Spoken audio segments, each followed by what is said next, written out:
Good morning. Boy, it's great to be here together. It's great every time we have an opportunity to be able to come together to sing songs of praise to God. I'm thankful for the opportunities we have to worship together, to be able to study together out of the Bible. I'm thankful for the series we've been doing on Sunday mornings. I'm thankful for the times when we get to come together and learn from a series like this. The series we've been doing on Sunday mornings, coming from 1 Peter, entitled the Simon Says series. We've been looking at different things that Peter wanted these Christians to know. Things that he wanted them to remember after he would be gone. Things that would help aid them in their Christian lives. Things that would help them grow closer to God. Things that would just overall improve their walk with God. This morning's lesson deals with something that hits rather close to home to myself.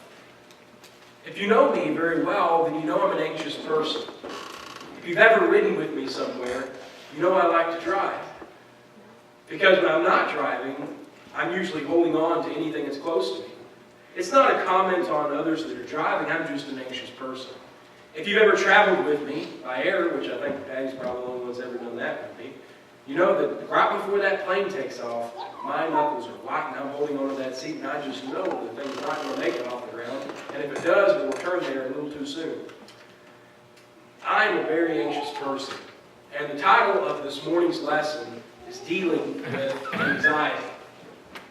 Anxiety is a problem that often goes undiagnosed, unnoticed, unrealized. Anxiety is a problem that, while it plagues many people, is sometimes ignored, is sometimes pushed to the side and seen as unimportant and just not to worry about. Yet, it's something that Jesus addressed directly. It's something that Peter addresses directly. If you will, go ahead and be turning over your Bibles to 1 Peter chapter 5, verses 6 to 11. That's going to be this morning's text. 1 Peter chapter 5, verses 6 through 11. Don't worry if you're worried we're skipping the beginning of chapter 5. We'll go back to that another time. You won't miss out on that. But our text this morning, as we're reading it, I want you to have in mind everything we've studied so far through 1 Peter. I know everybody's probably taking extremely detailed notes. Remember everything I've said. Don't worry, you don't need to remember everything. But just think about Peter's message. Throughout 1 Peter, he's been trying to communicate to a congregation that's growing with adversity all around it, how they can become closer to God. How they could be servants that would be pleasing to Him. How they could be growing up as this into this living stone as a holy nation of priests serving God. How they have this hope to look forward to. How they can shine as a bright light in a very dark place. How they can do that in the midst of the society and the nation that they live in. All messages that are very relevant. Talks about suffering. Peter talks in great detail about suffering, not just in chapter 3, but also in chapter 4. Specifically suffering because you're a Christian. And after all this, how does he lead the closeout of this letter? He talks about anxiety. And ways you can conquer it, ways you can deal with it. Follow along with me, if you will, there in 1 Peter chapter 5, beginning in verse 6. Humble yourselves, therefore, under the mighty hand of God, so that at the proper time He may exalt you, casting all your anxieties on Him, because He cares for you. Be sober-minded, be watchful. Your adversary, the devil, prowls around like a roaring lion, seeking someone to devour. Resist him, firm in your faith, knowing that the same kinds of suffering are being experienced by your brethren throughout the world. And after you have suffered a little while, the God of all grace, who has called... Things aren't cooperating with me this morning. Bear with me, please. You to His eternal glory in Christ will Himself restore, confirm, strengthen, and establish you. To Him be dominion forever and ever. Amen. Thank you for suffering through that with me. Hopefully everything else goes a little smoother from here on out. But if you could get something out of that reading, and if you could notice some things, This is what I believe Peter was trying to communicate to the early church as to what can help them conquer and overcome anxiety. This is something that if you don't get anything else out of this lesson this morning, if there's nothing else that you remember, please remember these three things. First, that if you're going to deal with anxiety properly, you've got to take it to God. Second, that if you're going to deal with anxiety properly, you have to be aware of danger and the danger that's constantly around us. Third and finally, you have to wait upon the Lord. You've got to look to Him and wait for Him to work. First, you have to take it to God. Isn't it interesting that when we're anxious, when we're worried about something, we'll talk to everybody in the world. We'll talk to friends, to family members. We'll talk to trusted confidants. Yet very often, God's one of the last people we think to go to. Hopefully that's not the case in your life. Hopefully in your life, that's the first person you go to. You fall to your knees and you plead to God to help you with what's bothering you. But assuming for the moment that this is a struggle we all go through, and assuming that this is something we need to work on, I want to encourage you this morning to lay your burdens down. To lay your burdens down. To not let them weigh you down, but to rather lay them down. Why? Because that's what Jesus asked us to do. In Matthew chapter 15 and verse 20, He said in one of the most popular passages of His speeches, "Come to me, all who labor and are heavy laden, and I will give you rest. Take my yoke upon you and learn from me, for I am gentle and lowly in heart, and you will find rest for your souls. For my yoke is easy and my burden is light." Jesus did not ask people to bear this load themselves even when it gets weary. Jesus did not ask us to march through life ourselves showing our own strength and power. He asked us to come to Him for healing, to come to Him for comfort. He asked us to come to Him when we're tired. It's not a sign of weakness. It's not a sign of weakness on Jesus' part. It's an acknowledgement of weakness on my part. That's what often gets in the way of dealing with anxiety. Not acknowledging our own weaknesses. It's not something to sweep under a rug. It's not something to ignore and act like it's not there and pretend nothing is bothering you. Why else should I take these things to God? Why else should I lay down my anxieties on Him? Because life is more than things. In Matthew chapter 6 and verse 25, Jesus said, "Therefore I tell you to not be anxious about your life, what you will eat or what you will drink, nor about your body what you will put on. Is not life more than food, and the body more than clothing?" Jesus asked us to take these things to Him. Because ultimately, they're not important for our daily routines. There's nothing that we can do about them. There's nothing that we can do to change them. He goes on to talk about that there in Matthew chapter 6. There's not a single hour I can add to my life by worrying about them. Yet God can do something. So first, if you're going to deal with anxiety, you have to take it to God. You have to allow Him to do what He wants to do. What He's asked us to let Him do. To bear that load as we're linked, yoked together with Him. Second, if I'm going to deal with anxiety properly, I have to be aware of danger. The very danger that's all around us. You know, we have an assurance that temptation will come. If you've been living this life assuming that you're never going to be tempted by anything, that you're never going to have any problems, you've been living in a box when you're living a life. Temptations will come. Don't take my word for it. In Luke chapter 17 and verse 1, what did Jesus tell His disciples? And He said to His disciples, "Temptations to sin are sure to come, but woe to the one through whom they come." Now that's where this gets interesting. Be aware of the danger that's all around us, including the danger that's present within ourselves. There are going to be times when you're tempted. It's going to happen. But like Peter said, there is this roaring lion walking around seeking to whom he can devour. But sometimes we make the mistake of assuming that Satan is our only enemy. That he's the only one who causes us problems. Sometimes the biggest problem is ourselves. Sometimes it's the people that we hang out around. Sometimes it's the people that we confide in, those that we, if we could use the word, fellowship with, those that we have fellow ties with.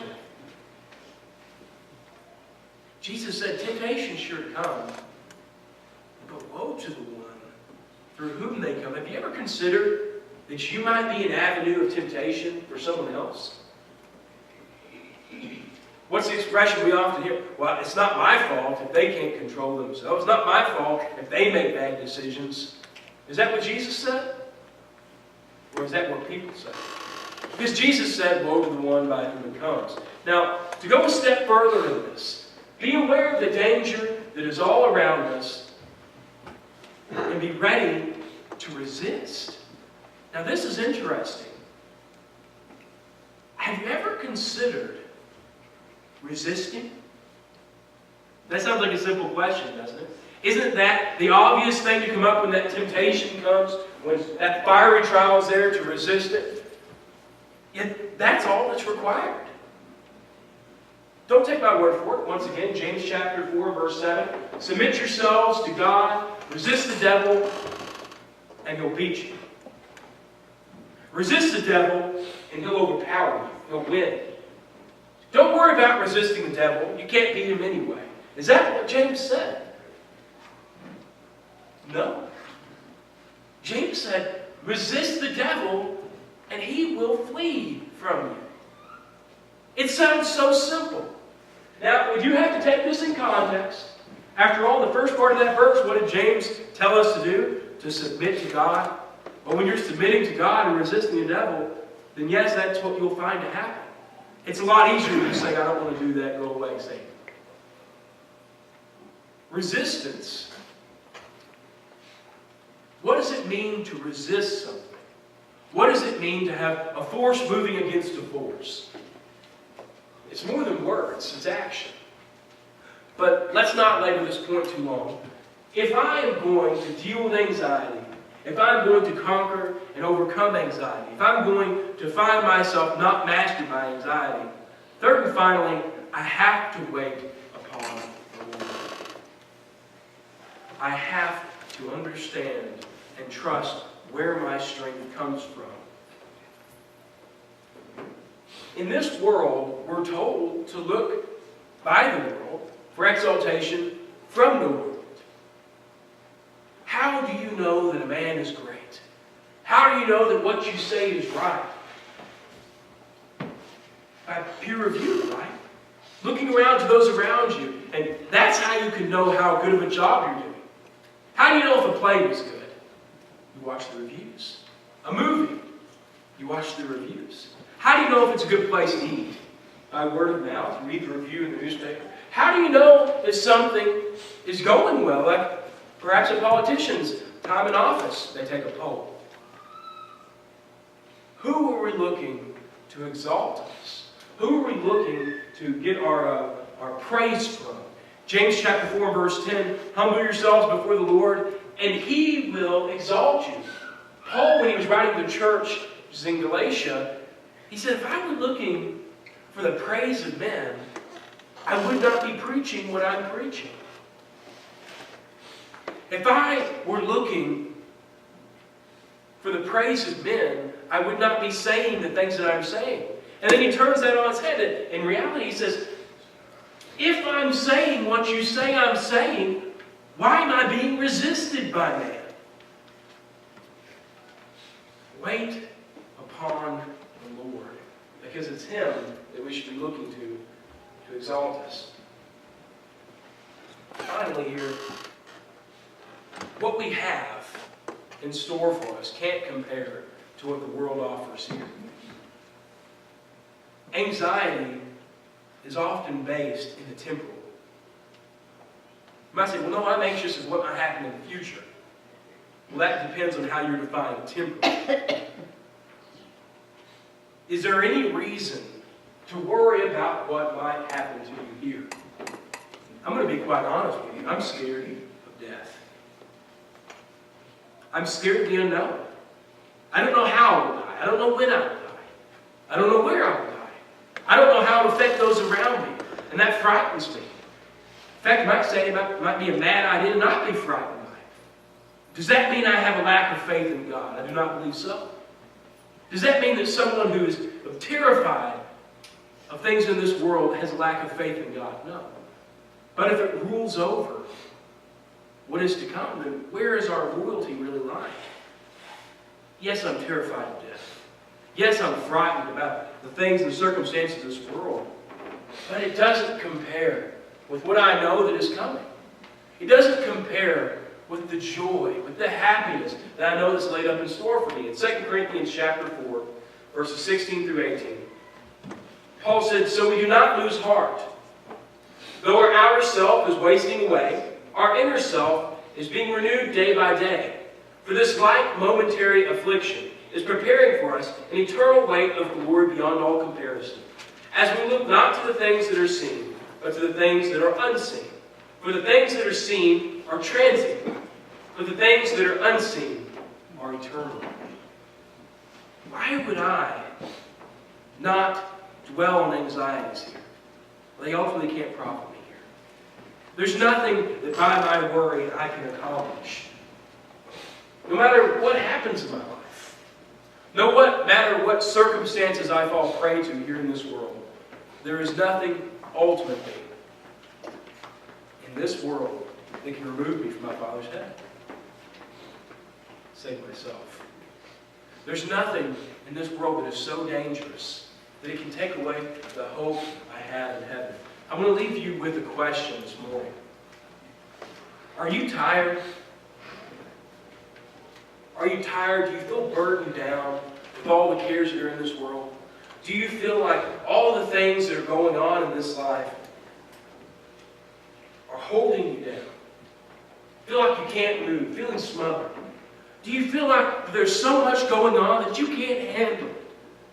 There's nothing you can do to stop the chaos that's waging around you.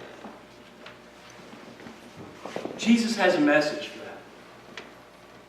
Come to me. My yoke is easy. My burden is light. That's not Jesus promising you that if you come to Him, He'll fix all your problems. But when you're yoked together with Jesus, there's no burden that's heavy. There's no burden that's too heavy for you to bear. Look who you're yoked together with. Is there anything that Jesus can't accomplish? Is there anything that can stop His path, the road that He's treading out? Come to me, all who are weak, all who are heavy laden, and I will give you rest. That's the message of Jesus. That's the invitation I want to extend to you this morning. If you feel like you're being burdened down by different things going on in your life, come to Jesus. If you feel like the things in this world are out of your control and you don't know what to do, come to Jesus. If you feel like there are things in this life that there's no control you have over them and it scares you, come to Jesus. This time, if you're subject to the invitation, won't you come together and let's stand and sing.